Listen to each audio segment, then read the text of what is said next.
Public interest में अब 3 मुख्यमंत्रियों की उन योजनाओं का परीक्षण होगा जो आज देश की सबसे बड़ी जरूरत है।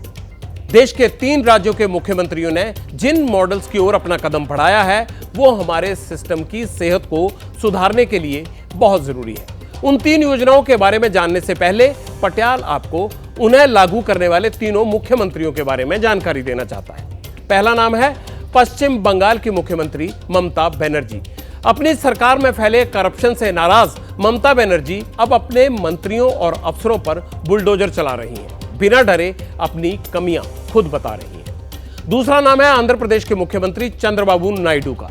राज्य में बेरोजगारी को चुनौती है और इससे निपटने के लिए चंद्रबाबू नायडू ने कास्ट से ज्यादा स्किल यानी टैलेंट को तरजीह देने का फैसला किया है। वो स्किल सेंसस करवा रहे हैं। इस लिस्ट में तीसरा नाम है मध्य प्रदेश के मुख्यमंत्री मोहन यादव का, जिन्होंने मंत्रियों से यह कह दिया है कि अपना इनकम टैक्स खुद भरो, सरकार नहीं देगी। छोटा ही सही लेकिन एक क्रांतिकारी फैसला जरूर है। अब बड़ा सवाल यह है कि इन 3 मुख्यमंत्रियों के मॉडल कितने सफल हो सकते हैं। क्या ऐसी पहल देश के बाकी राज्यों के लिए नजीर बन सकती है या नहीं?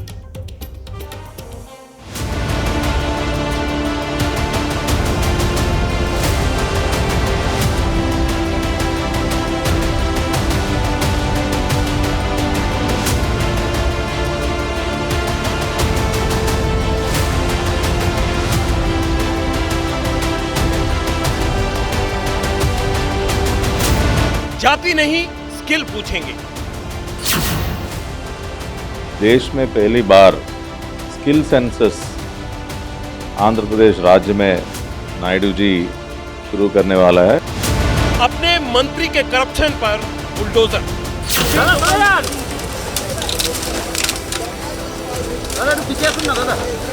বাংলার আইডেন্টিটি নষ্ট হয়ে যাচ্ছে কেন বুঝতে পারছেন না? আপনার টকের টাকা খাওয়ার জন্য এবং আপনাদের টাকা খাওয়ার জন্য। জমি পাচ্ছেন বেচে দিচ্ছেন, রাজ্য সরকারের জমি, যেখানে পাচ্ছেন দখলদারি করিয়ে দিচ্ছেন। मंत्री का टैक्स जनता नहीं भरेगी।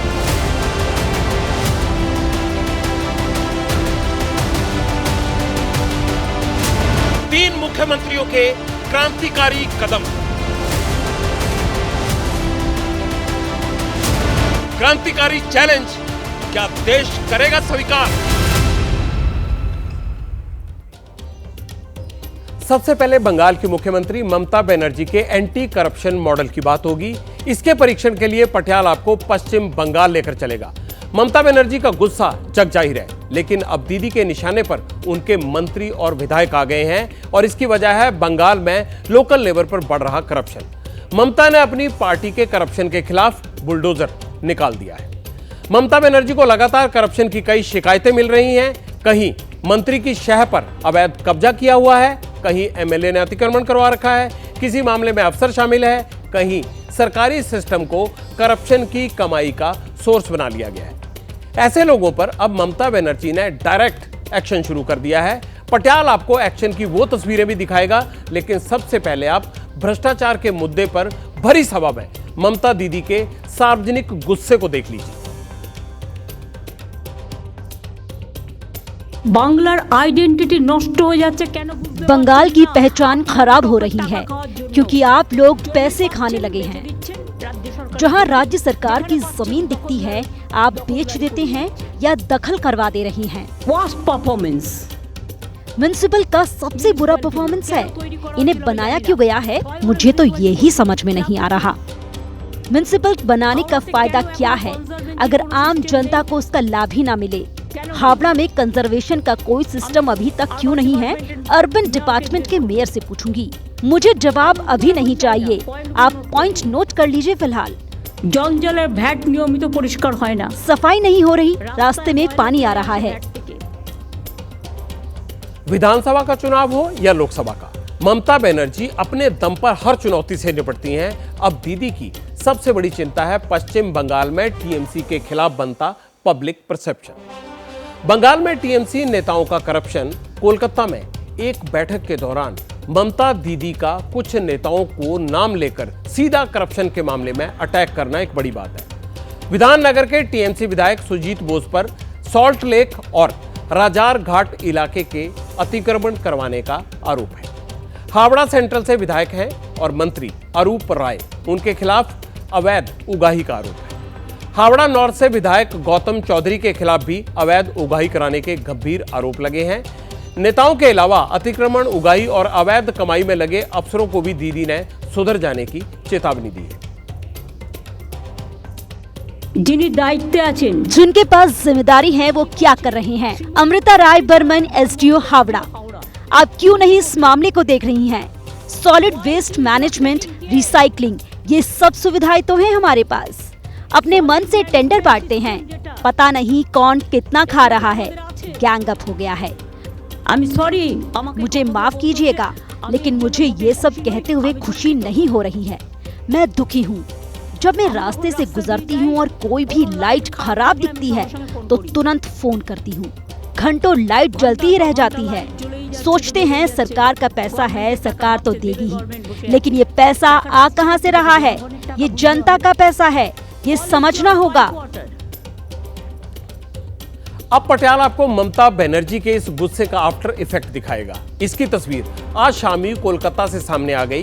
करप्शन के खिलाफ कोलकाता के न्यू टाउन, बेहाला और अलीपुर में सड़कों पर बुलडोजर नजर आने लगा।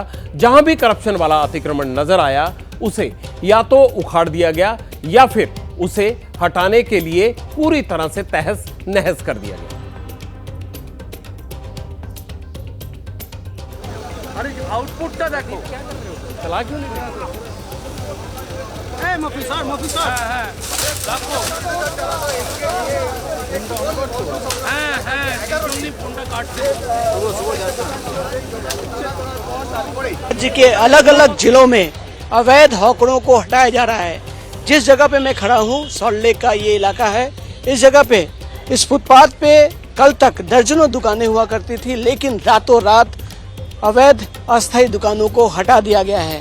आज भी हमने देखा कोलकाता के अलग अलग हिस्सों में, Bhawanipur, New Town, Salt Lake, Esplanade इलाका, कई जगहों में जाके बुलडोजर से दुकानों को तोड़ा गया है। और सिर्फ कोलकाता ही नहीं, बीरभूम के सिवड़ी में हमने देखा, हावड़ा में देखा, यहाँ तक कि उत्तर बंगाल के अलीपुर द्वार में, वहाँ भी जो अवैध हॉकर बैठे हुए थे फुटपाथ पे, उनको वहाँ से हटाया जा रहा है। तो कुल मिलाकर मुख्यमंत्री ने नाराजगी जाहिर की और उसके बाद ही रातों रात पुलिस प्रशासन हरकत में आती है और अस्थायी जो हॉकर बैठे हैं, जो सैकड़ों की संख्या में हैं, हजारों की संख्या में हैं, उनको फुटपाथों से बेदखल किया जा रहा है। यही नहीं, उनके जो अस्थायी दुकान है उनको तोड़ दिया जा रहा है। इस पर हॉकर संगठन जो है, हॉकर संगठन के नेताओं ने नाराजगी जाहिर की है और उनका कहना था कि मुख्यमंत्री ममता बनर्जी जब विरोध में थी, जब उनकी सरकार नहीं बनी थी, तो वो हितैषी मानी जाती थी हॉकरों के लिए। लेकिन अब क्या हुआ?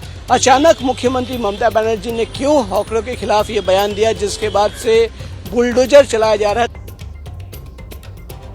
ये तो ममता बनर्जी की बात थी। अब पटियाल चंद्रबाबू नायडू की स्किल सेंसस का परीक्षण करेगा। आप सब जानते हैं कि देश में हर सरकार के सामने रोजगार एक बड़ी चुनौती है, लेकिन देश में कास्ट सेंसस एक बड़ा मुद्दा है। पटियाल पूछता है कि रोजगार के लिए क्या जरूरी है कि उसका स्किल सेंसस ना करवा जाए? नौजवान की जाति, उसका स्किल, ये सब सवाल जरूरी नहीं है, क्योंकि देश में रोजगार जैसी बड़ी चुनौती हमेशा जाति वाली पॉलिटिक्स पर आकर ठहर जाती है। लेकिन अब इसी चुनौती को मिटाने के लिए आंध्र प्रदेश में मुख्यमंत्री चंद्रबाबू नायडू ने एक नया मॉडल तैयार किया है। आंध्र प्रदेश के मुख्यमंत्री अपने राज्य में स्किल सेंसस की तैयारी में जुटे हुए हैं। नायडू भी जाति जनगणना के हिमायती माने जाते हैं, लेकिन आंध्र प्रदेश के सीएम का यह मानना है कि युवाओं को रोजगार देने का पैमाना उनकी जाति नहीं, बल्कि उनका स्किल और योग्यता होनी चाहिए। आंध्र प्रदेश स्किल सेंसस कराने में देश का पहला राज्य कहा जा रहा है। चंद्रबाबू नायडू की इस पहल पर गौर करना इसलिए बहुत जरूरी है क्योंकि ज्यादातर पॉलिटिकल पार्टियां जातीय जनगणना की हिमायती हैं। एक बड़ा वर्ग भी जाति के मुताबिक आरक्षण बढ़ाने की मांग कर रहा है, लेकिन कड़वा सच ये है कि आरक्षण बढ़ भी जाए तो सबको नौकरी नहीं मिल सकती, क्योंकि सरकार नौकरियां भी एक सीमा में ही दे सकती है।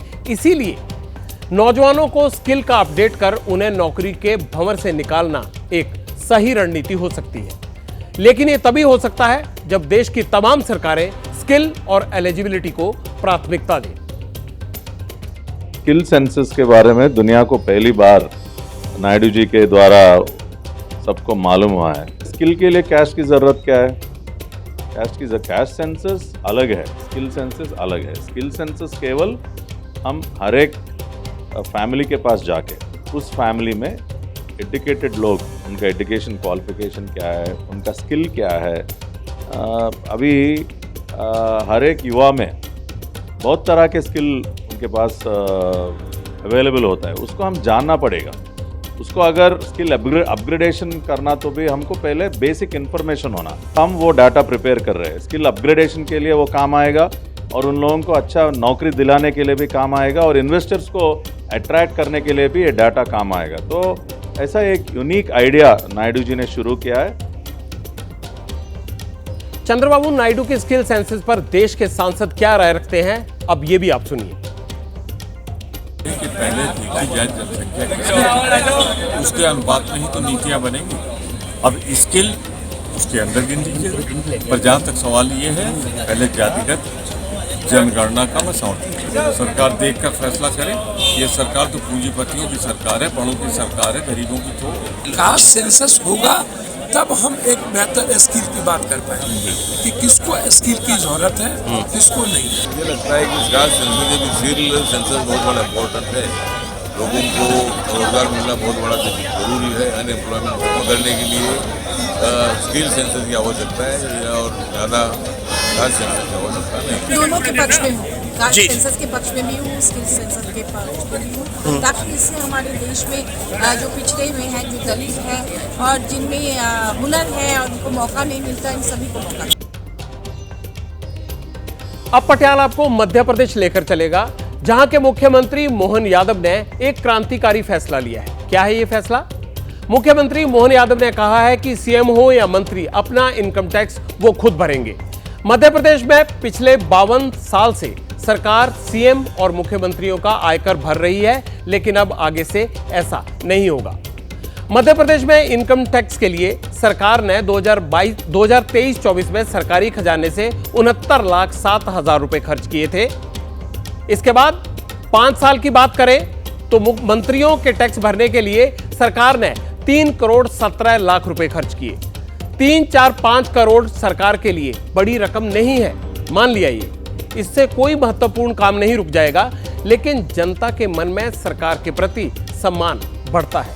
उसे लगता है कि सरकार उनके टैक्स का सही इस्तेमाल कर रही है, सरकार का इकबाल बढ़ता है और गवर्नेंस में इकबाल का बहुत बड़ा महत्व होता है।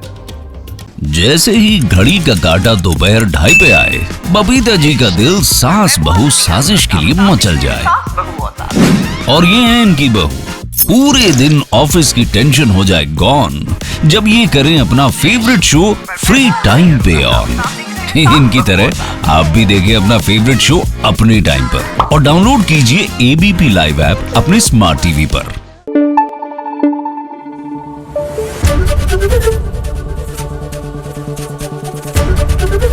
एबीपी न्यूज आपको रखे आगे।